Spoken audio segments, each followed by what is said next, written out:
श्रीमन्नारायण दोस्तों, आपका अपने चैनल पर स्वागत है। तो आइए देखते हैं आज की पूरी वीडियो, जिसमें आज मैं लेकर आई हूँ आपके लिए एक छोटा सा बालक, जिसने महाराज जी से पूछा कि महाराज जी, अपना लक्ष्य किसी को क्यों नहीं बताना चाहिए। लेकिन यह बालक साधारण नहीं है। आइए सुनते हैं आज की पूरी वीडियो, जिसने महाराज जी के भी होश उड़ा दिए। उसने महाराज जी के प्रश्नों का उत्तर और प्रश्न ऐसे ऐसे किए कि महाराज जी भी देखकर रह गए हैरान। तो आइए सुनते हैं आज की पूरी। जो यूट्यूब पर जुड़ रहे हैं वो चैनल को सब्सक्राइब कर लें और शेयर कर लें।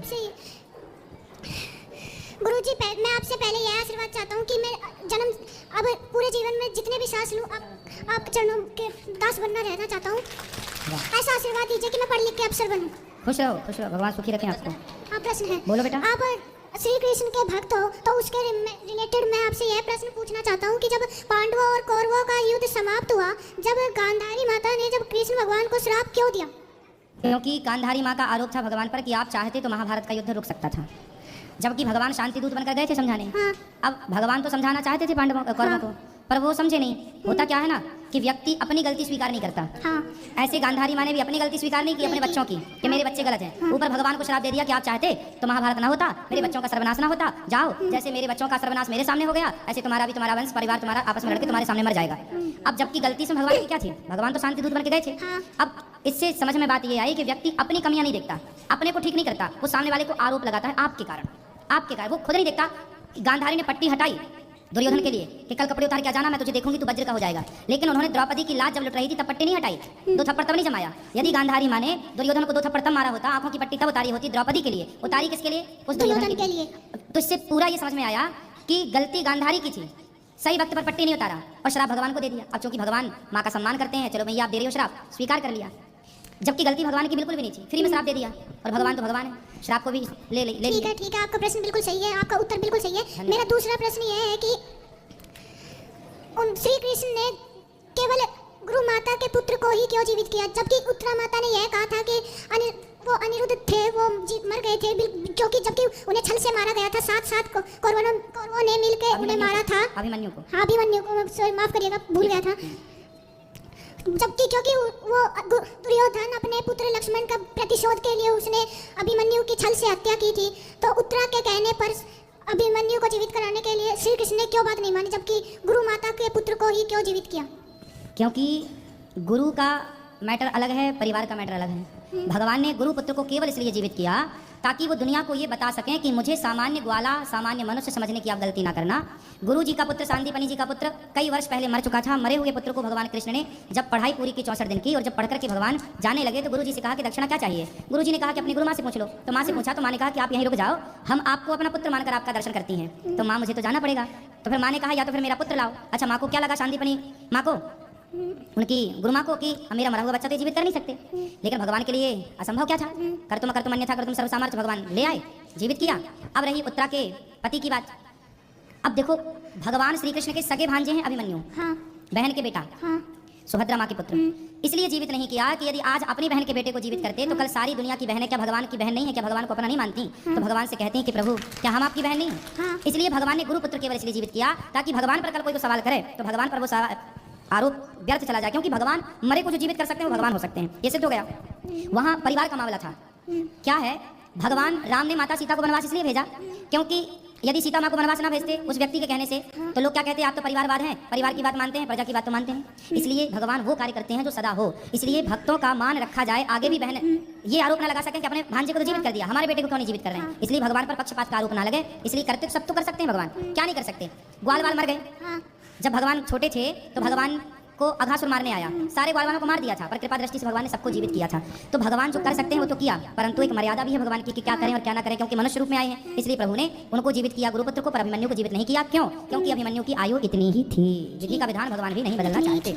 इसी कार्य के लिए अभिमन्यु का जन्म हुआ था, सिर्फ इसी कार्य के लिए। क्योंकि अभिमन्यु की हत्या ना होती तो कौरवों की हत्या किसी बल पर नहीं हो सकती थी, क्योंकि वो अधर्म की शुरुआत यहीं से हुई। और जब इन्होंने अधर्म किया तो फिर भगवान ने कहा जब तुमने किया तो हमारी ओर से भी लो। इसलिए इस कार्य की सिद्धि के लिए अभिमन्यु का जन्म ही हुआ था। इसलिए ठीक है गुरुजी, धन्यवाद। एक बार जोरदार तालियां हो गुरु अनिरुद्धाचार्य जी महाराज के लिए, बड़ा अच्छा उत्तर दिया।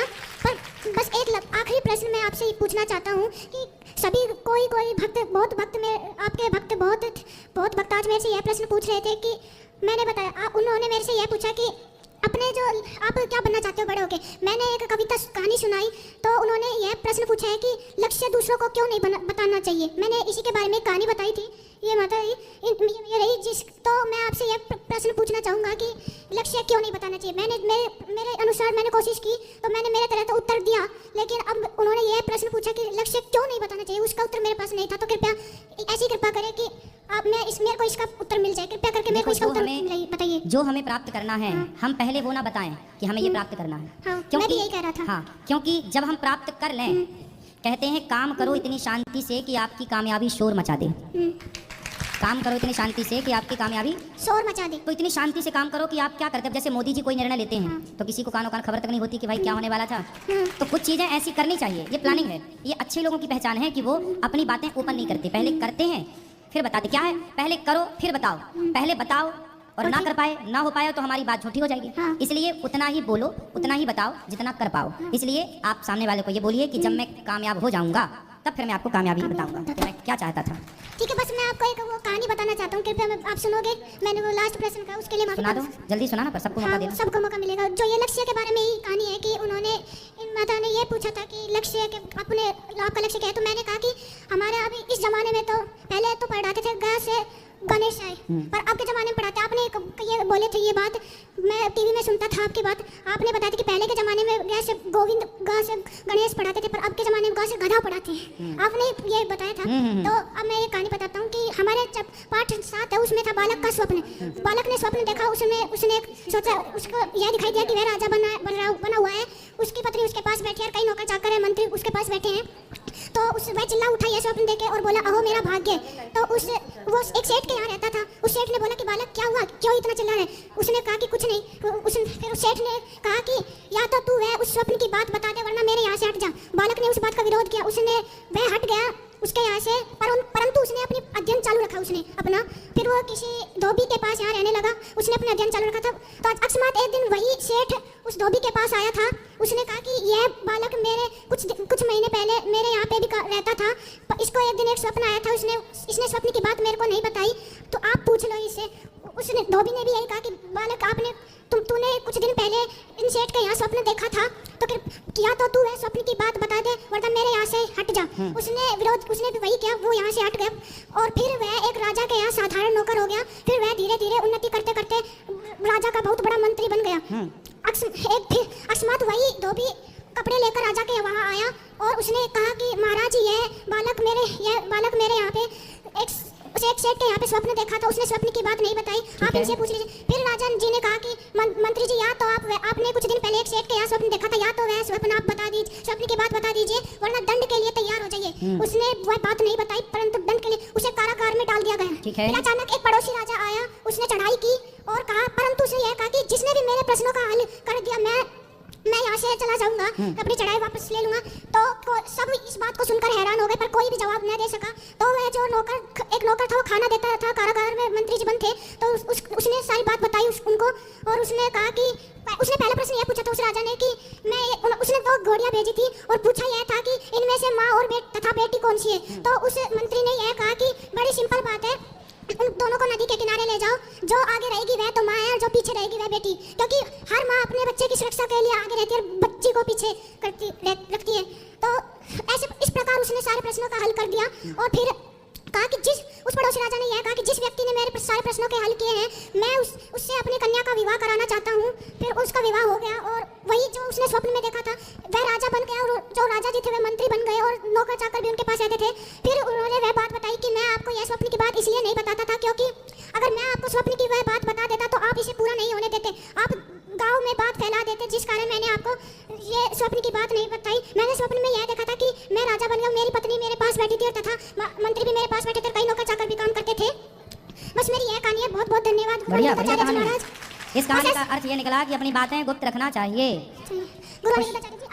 देखा ना दोस्तों, आपने आज महाराज जी का बड़प्पन देखकर आपको भी आश्चर्य हुआ होगा कि इस बालक के प्रश्नों के उत्तर महाराज जी ने किस तरह से दिए, जो कि महाराज जी का बहुत बड़ा बड़प्पन है कि वो सबके प्रश्नों के उत्तर बहुत सहज भाव से देते हैं। तो आज की भक्ति की वीडियो कैसी लगी मुझे कमेंट बॉक्स में जरूर बताएं। मिलते हैं इसी तरह के कुछ नई वीडियो के साथ। जय श्री नारायण दोस्तों, राधे राधे।